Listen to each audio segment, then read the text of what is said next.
Now I'm recording. Go ahead. This first light indicates that the butterfly valves have been unlocked, but not that they have switched yet.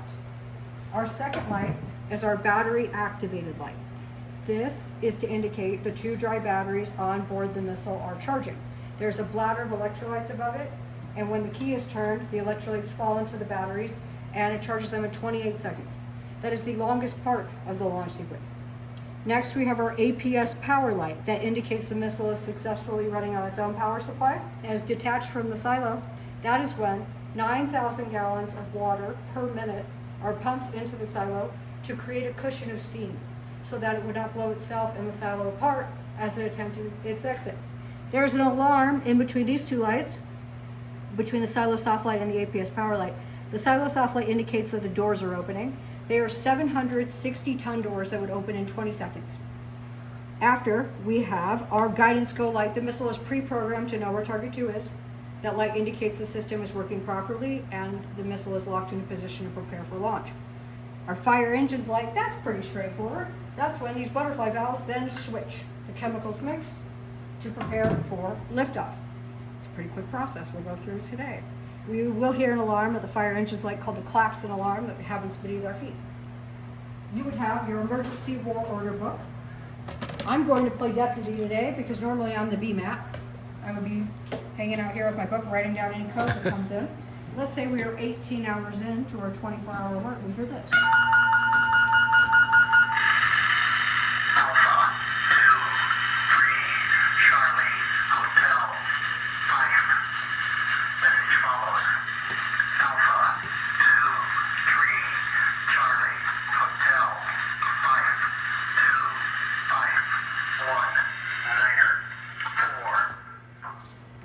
Okay, Commander, I'm sure you got that down because we are highly trained professionals.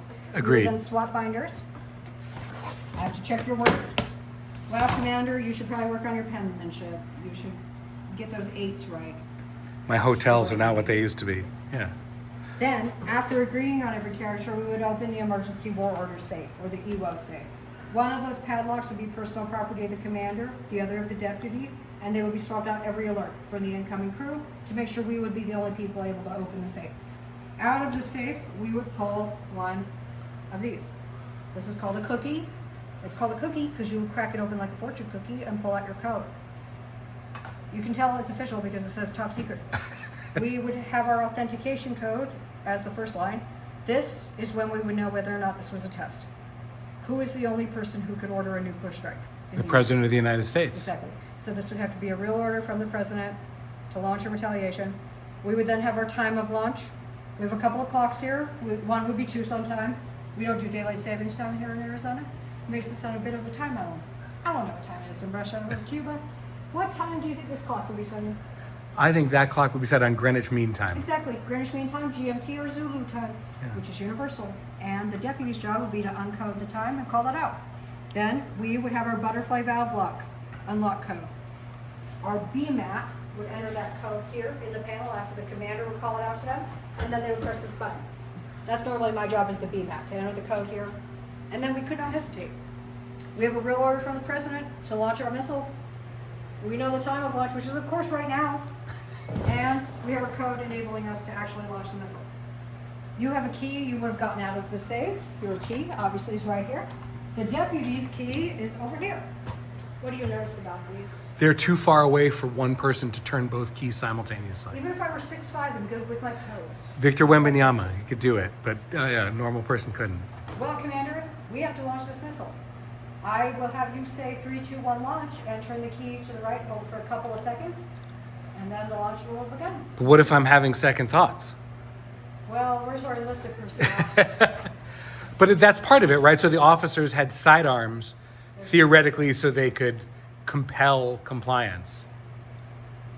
And then if that didn't work, one of the enlisted guys would step in and turn the key?